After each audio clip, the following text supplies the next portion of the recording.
Je tiens à remercier les organisateurs, à la tête desquels il y a M. Bord et toute l'équipe qui organise cette belle rencontre dans le thème principal et aussi le microbiote. Et je pense que, je me rappelle très bien au début des années 2000 quand on parlait de microbiote comme si on parlait de quelque chose de superflu, mais au fil des années on a commencé à se familiariser. Elle a pris beaucoup d'ampleur. Rien que dans les années 2000, les publications concernant le microbiote se sont multipliées par 700. Excusez la voix, il est un petit peu enroué par une grippe. Donc désolé encore une fois. J'espère que la voix arrive à vos oreilles. Donc il est difficile de penser qu'on va traiter le microbiote en 20 minutes. On va juste parler de quelques spécificités concernant le nourrisson. Mais qu'on est dit au Maroc, il faut rapidement le dire, la recherche sur le microbiote réclame beaucoup de moyens, et des moyens, on en parlait depuis tout à l'heure. La recherche actuelle, c'est réservé à quelques centres internationaux. Et si on veut voir ça d'une fenêtre marocaine, on va la voir à travers les facteurs qui influencent le déterminisme de ce microbiote chez le nourrisson et de là chez l'adulte. Et ces facteurs-là, on est obligé de les confronter avec les réalités marocaines. Donc il est difficile de parler du microbiote en 20 minutes, mais je vais essayer de résumer. Le microbiote intestinal, oui, il y a microbiote et microbiote. Et depuis, on parle du microbiote vaginal, respiratoire, cutané, etc. Et je peux partager avec vous la dernière acquisition en la matière, c'est qu'on parle même du microbiote de la glande mammaire. Et à partir de là, ces bactéries vont investir le lait maternel. Et il y a quelques années, on n'a jamais cru que le lait maternel peut contenir des bactéries. Et aujourd'hui, on arrive à dénombrer jusqu'à 200 espèces dans le lait maternel. Donc, microbiote et microbiote. Et pourquoi intestinal? Parce que l'intestinal, c'est sur ce microbiote qu'on a fait beaucoup d'études. Et d'ailleurs, c'est le plus grand d'ailleurs, et il représente la majorité. Vous voyez que déjà, si on prend la masse fécale, c'est 40% de la masse fécale est constituée par des bactéries.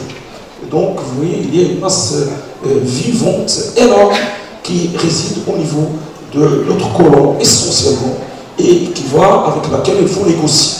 Donc, il y a un véritable organe dans l'organe. Il y a quelques années, nous, médecins, on pensait que le côlon, c'est un organisme de deuxième catégorie, il sert à faire des selles. Mais aujourd'hui, on est obligé de négocier avec le côlon.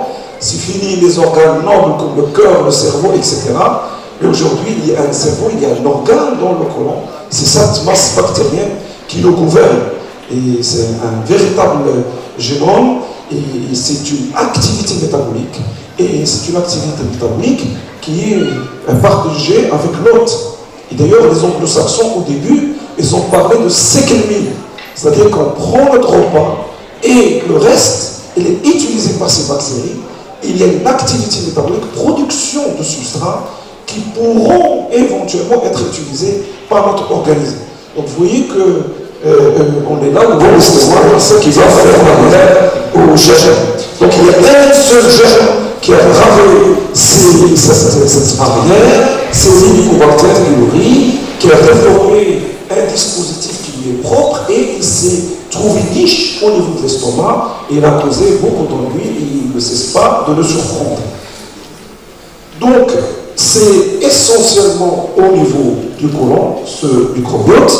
Et puis, on peut se poser une deuxième question, de quoi il est fait?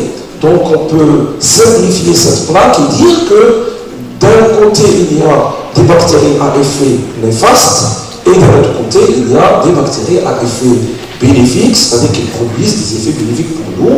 Et on a intérêt à avoir un équilibre de ce microbiote pour pouvoir, bien sûr, vous allez voir plus loin, que tout déséquilibre de ce microbiote ou dysbiose peut engendrer des pathologies. Et on va en parler tout à l'heure à travers l'exemple nourrisson. Alors, ce microbiote intestinal, on a dit qu'il loge essentiellement au niveau du côlon, mais vous voyez qu'il est organisé en famille, en phyla, au phylum. Vous avez vu ici, par exemple, l'actinobactérie. On trouve cette fameuse bonne bactérie qui est les bifidobactéries. Et d'ailleurs, c'est une bifidobactérie qui entraîne ce qu'on appelle la fermentation et la production d'acides gras à chaîne courte, qui sont bénéfiques pour l'organisme. Donc, il appartient aux actinobactéries. Il y a les protéobactéries, on voit beaucoup plus les néfastes. Et il y a les firmicutes, on cible les lactobacilles. Et il y a les bactérioloïdes qui sont à cheval entre ce qui est bon et ce qui est mauvais, mais ils font partie vraiment, partie intégrante de la chaîne de ces bactéries. Bien sûr, il y a les anaérobies, etc. Le temps ne nous permet pas pour parler en détail de cette composition. Donc, j'ai dit tout à l'heure que l'intérêt et tout l'intérêt de ces bifidobactéries, c'est d'utiliser, parce qu'ils aiment les hydrates de carbone non digérés, le reste, et ces hydrates de carbone, je vais vous le dire rapidement, ils sont présents tout à l'heure, on parlait de notre alimentation méditerranéenne, et c'est des fibres finalement, et ces bactéries aiment les fibres non digérées, et ils vont en faire ce qu'on appelle la fermentation. Et toute fermentation aboutit à la production de gaz et d'acides gras à chaîne courte. Donc, ce qui va réduire le pH chronique, et ça sous-entend une action anti-infectieuse. Donc, il est néfaste pour les agents pathogènes. Mais aussi, il contribue à renforcer la barrière intestinale, qui est des barrières qui vont faire, bien sûr, bloc au passage des pathogènes, etc. Et troisième chose, on va voir ça plus loin, c'est l'immunomodulation. Ça veut dire qu'il va participer à la maturation de notre système immunitaire. Donc, ce microbiote, il va au-delà de l'intestin, bien entendu. Et pourquoi le microbiote intestinal a pris tout ça dans l'ampleur? Parce qu'on sait pertinemment qu'il est en interaction avec le cerveau, c'est la barrière, classique barrière intestin-cerveau, et tout dernièrement, on parle aussi de la barrière intestin-foie. Intestin-foie, on a longtemps parlé qu'il y a une interaction à travers la barrière intestinale, mais dernièrement, il y a un travail remarquable sur des souris d'ailleurs axéliques, et on a essayé de vérifier pourquoi, ça c'est chez l'adulte, pourquoi deux sujets alcooliques, la même intensité, donc d'alcool et besoin de la même quantité, pourquoi celui-là il fait une cirrhose et l'autre il ne le développe pas. Et donc qu'est-ce qu'ils ont fait? Ils ont pris deux souris axéliques et on a transplanté le microbiote à ces souris axéliques. La première, elle a reçu le microbiote de quelqu'un qui est alcoolique et qui a développé une cirrhose. Il a développé une cirrhose sous l'effet de l'alcool. L'autre souris, il a reçu le microbiote de celui qui est alcoolique et qui n'a pas fait la cirrhose, et il n'a pas fait de cirrhose sous l'effet de l'alcool à la même dose, etc. Donc finalement, le microbiote, il interfère aussi dans le déterminisme de l'évolution vers la cirrhose. Pourquoi? Vous allez me dire à travers quoi? On sait depuis des années que le microbiote essaie de récupérer les acides biliaires, c'est-à-dire le métabolisme des acides biliaires. Une fois les acides biliaires ont participé à l'absorption des lipides au niveau de l'intestin, ils sont récupérés par le microbiote, il va y avoir libération d'autres produits qui vont emprunter ce qu'on appelle le cycle entéro-hépatique pour participer à nouveau à la fabrication des acides biliaires. Et d'ailleurs, il s'est avéré que chez les sujets qui n'ont pas fait de cirrhose, leur microbiote, qui est spécifique d'ailleurs de l'individu, il a libéré des acides biliaires qui seraient protecteurs du foie. C'est pour ça qu'ils étaient protégés. Voilà donc une piste, et c'est pour ça qu'on parle de l'axe intestin-foie. Alors finalement, ce microbiote qui va au-delà, il y a une activité donc métabolique et il y a un impact sur la fonction intestinale. fonction intestinale, si j'ai lu l'immunomodulation dont on a parlé, sur la motilité, sur la trophicité de la barrière intestinale, et d'ailleurs, je vous cite ici l'acide butyrique, qui provient des acides gras à chaîne courte, qui sont libérés lors de la fermentation, et qui a un effet trophique sur la barrière intestinale. Et il y a aussi des divisions de pathogènes, et puis il y a des activités métaboliques. Il récupère bien sûr de l'énergie, du sucre et le particule. Vous allez voir, quand on va parler de l'obésité, on va voir comment le microbiote peut intervenir sur la genèse de l'obésité. Malheureusement, le temps ne le permet pas, mais chez le nourrisson, qu'en est-il? Alors, le nourrisson, on ne peut concevoir le microbiote chez le nourrisson que si on le conçoit dans le cadre du concept des 1000 premiers jours.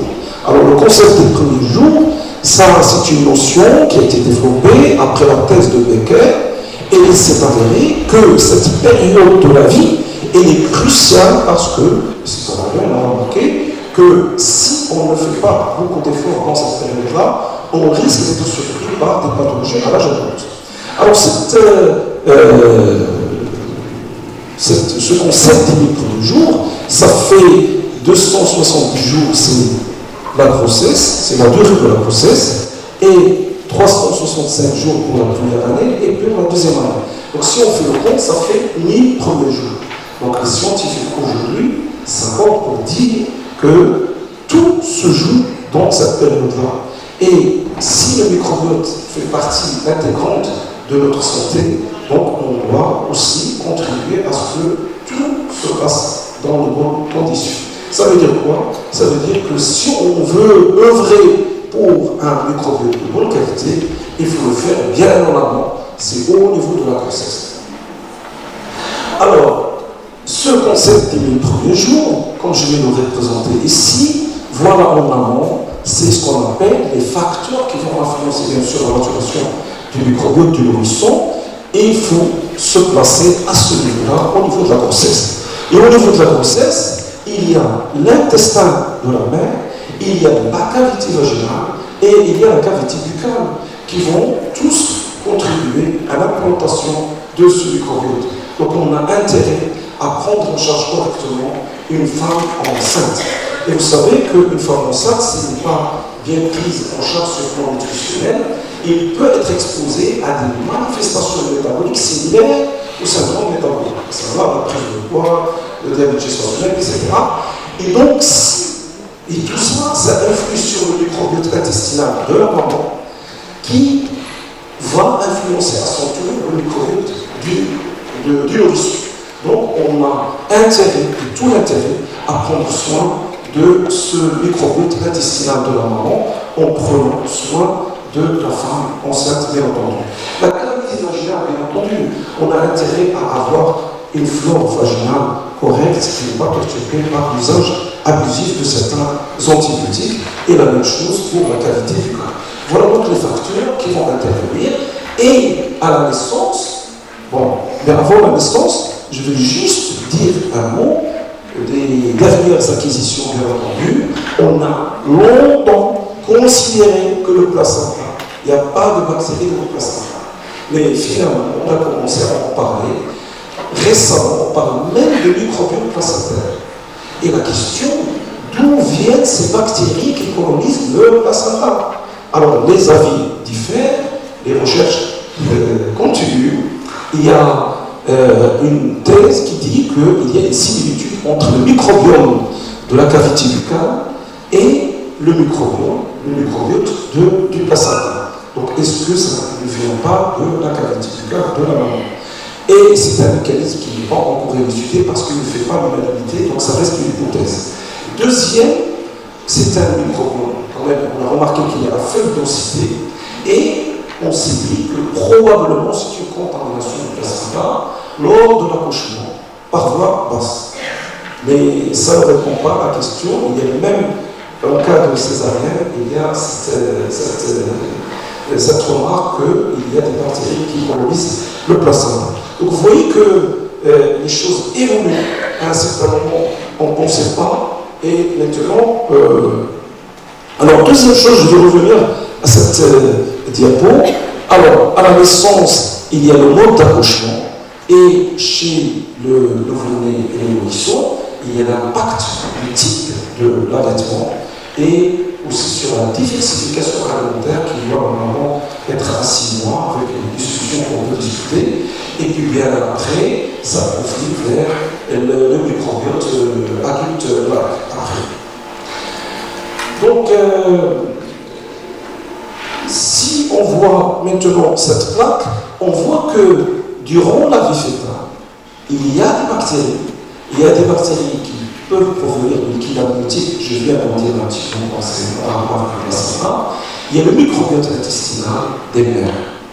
Et les caractéristiques du microbiote, c'est qu'il est en faible quantité. Il est dominé par les mauvaises bactéries, les enterobactéries, les staph, les strepto et un peu de lactobacille. Et puis, ce microbiote ou ce microbiote de la vie fétale, il est influencé par l'usage d'antibiotiques chez la mère, chez la femme enceinte, qu'il faut vraiment prendre avec des pincettes, et aussi l'obésité de la mère. Je viens d'en dire un petit peu, c'est vrai, il faut contrôler le poids. Et d'ailleurs, tout à l'heure, on parle des spécificités marocaines, ça peut être aussi malgré. Le nombre de grossesses suivies est très faible. Donc, si on peut faire un challenge, Mme Hélène n'est pas encore là, et il faut beaucoup d'efforts dans le cadre de la stratégie nationale de nutrition, c'est aussi d'œuvrer à avoir cette femme enceinte, avoir un poids correct pour ne pas influencer le microbiote, et de là, le microbiote du futur adulte qui est le nourrisson.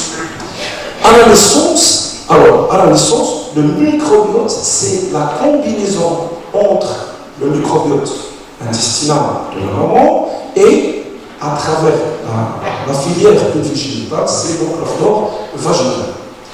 Et il y a des lactobacilles, il y a des bifidos, il y a des prébactériens, etc. Mais quand est-ce qu'on peut avoir un déséquilibre? C'est quand on change de mode naturel. La voie basse, elle est mieux préconisée que la césarienne. Il y a une faible richesse avec la césarienne. La diversité, elle est aussi faible. Et il y a même une implantation tardive des bactéroïdés. Les bactéroïdés, vous vous rappelez, ils sont en abondance, ils sont à cheval entre les bonnes et les mauvaises bactéries.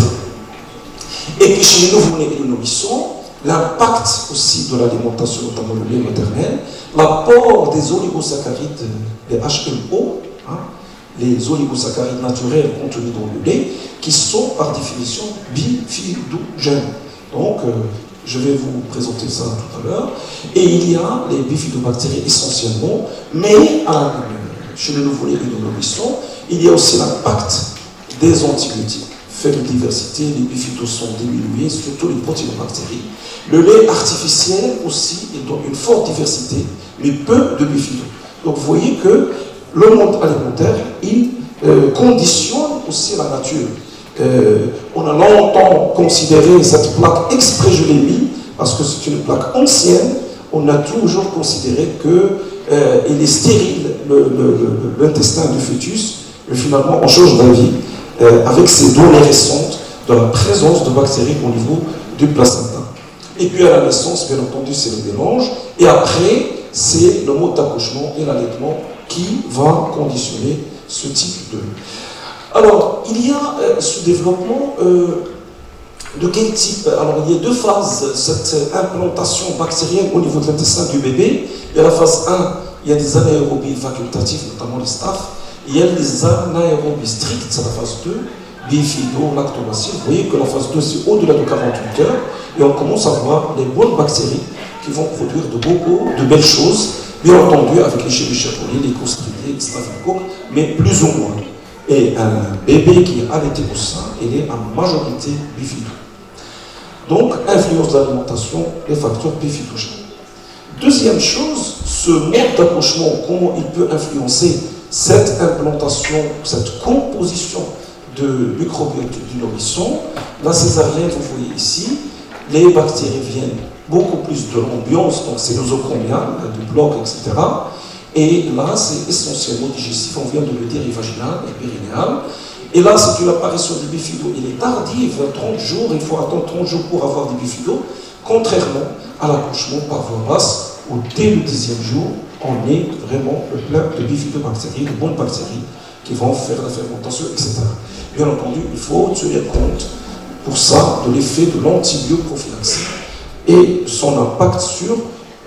Voilà tous les travaux qui ont été faits et qui ont examiné l'impact, notamment négatif, de la césarienne sur la nature du microbiote du nourrisson. Vous voyez rapidement qu'il y a tous les travaux s'accordent qu'il y a peu de bifido, mais il y a beaucoup de clostridie, beaucoup d'Escherichia coli, donc des bactéries néfastes qui sont... Donc, voilà. Donc, vous dites qu'en est-il du Maroc, et malheureusement, on est en train de basculer vers beaucoup de césariennes. Et les césariennes, elles ont dépassé un pourcentage énorme quand on parle avec les gynécos. Et c'est des césariennes de luxe. Il y a des femmes qui ne veulent pas être... c'est-à-dire, elles ne vont pas subir l'accouchement, alors qu'on sait que l'accouchement, on peut faire aussi de façon indolore, l'accouchement par voie. Il y a beaucoup de facteurs, il y a des facteurs esthétiques, il y a beaucoup de facteurs qui rentrent en jeu, et on a commencé à faire des césariennes programmées, malheureusement, et ça a multiplié. Vous voyez ici, par exemple, en Angleterre, un travail qui est assez ancien, mais qui compare l'incidence de l'asthme chez des bébés selon le mode d'accouchement. Et vous voyez qu'avec la césarienne, l'asthme en 1973 était de 6% et en 2003, il est de 9,7%. Bien entendu, il y a d'autres facteurs. Il y a la pollution, il y a les facteurs alimentaires, etc.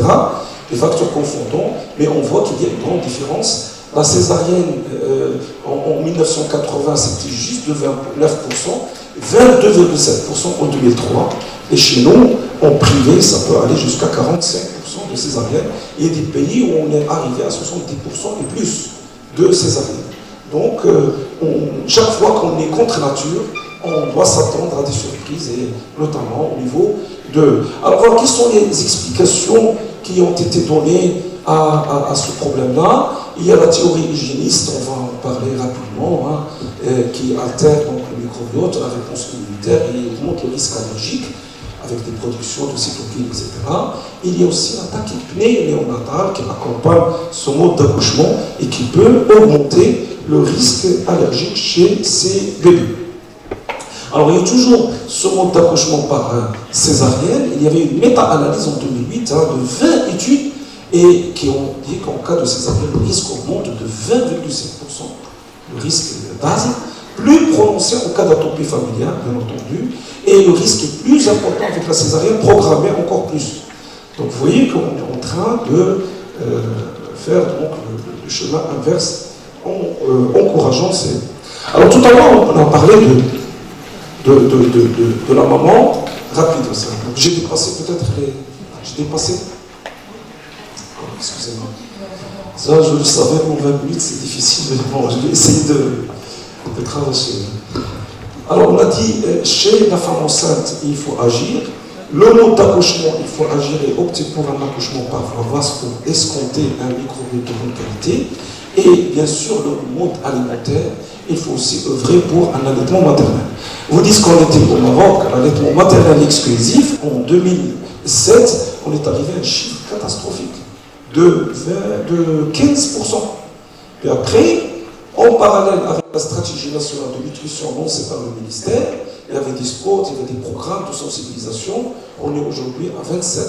Et peut-être les prochaines statistiques, c'est en 32 d'allaitement maternel exclusif. Alors que dans les pays scandinaves, ça peut aller jusqu'à 90, qui sont très conscients de l'impact de l'allaitement maternel. Et il y a beaucoup Là, le lait maternel n'a pas encore dévoilé ses secrets. Et il y a beaucoup de laboratoires de recherche, rien que sur le lait maternel. Et j'étais dernièrement sur un workshop sur le lait maternel. C'est incroyable. On parle même de 200 espèces dans le lait maternel. On parle du microbiote de la glande mammaire. Donc vraiment, sans parler des autres substances, l'ostéopontine, l'IGA sécrétoire, etc. Tout ça, ça interfère avec l'intestin et donc avec le microbiote. Et tout à l'heure, on a parlé des oligosaccharides naturels, des HMO, et leur rôle bifidogène. Donc, qu'on veuille ou pas, il y a une relation extrêmement étroite sur le microbiote. Alors, vous voyez que c'est un travail très ancien qui montre l'impact du lait de la maman. Vous voyez qu'un enfant allaité exclusivement au sein, on peut aller jusqu'à 90% de bifido. Et il y a peu de bactéries néfastes quand on est chez le coli. Alors qu'un enfant qui reçoit une formule standard, je ne dis pas les formules enrichies, etc. Une formule standard, ça revient à dire le lait de vache. Vous voyez qu'il y a un mélange et les bifidos ne dépassent pas 30%. Donc vous voyez qu'il y a un microbiote un petit peu loin de microbiote de bébé qui reçoit le lait maternel exclusif. Alors rapidement, cette plaque, je l'ai fait pour voir l'association éventuelle entre la composition du microbiote et le risque de pathologie. Et vous voyez, j'ai repris seulement les pathologies qu'on peut voir chez le nourrisson. Il y a l'allergie, il y a l'obésité, le surpoids, l'entérocolite nécrosante chez le prématuré, et il y a les coliques du nourrisson. Je vais faire rapidement parce que madame, sa patiente, je sais qu'on a pris beaucoup de retard au début, rapidement. Alors, pour l'allergie, il y a tout à l'heure ce qu'on appelle la théorie hygiéniste. C'est la théorie selon laquelle les Occidentaux, ils ont remarqué qu'il y a une éclosion de maladies allergiques et auto-immunes, et ils ont évoqué ce qu'on appelle la théorie hygiéniste. Ça veut dire que, à vouloir protéger à tout prix le bébé du milieu extérieur, on a encouragé les réactions de l'organisme envers ses propres constituants, et donc on s'est trouvé avec des... Voilà, c'est la théorie qui explique en quelque sorte l'éclosion de l'allergie. Et là, il y a un travail qui est assez ancien, il est remarquable. Il a étudié le microbiote chez 76 enfants à des intervalles répétés, et à 12 mois, le microbiote est déclaré, c'est-à-dire l'enfant est déclaré atopique ou non, si au moins un prick test est positif. Et on a remarqué que chez les enfants devenus atopiques, ils avaient déjà dès le départ un microbiote déséquilibré, c'est-à-dire il y a peu de bifido.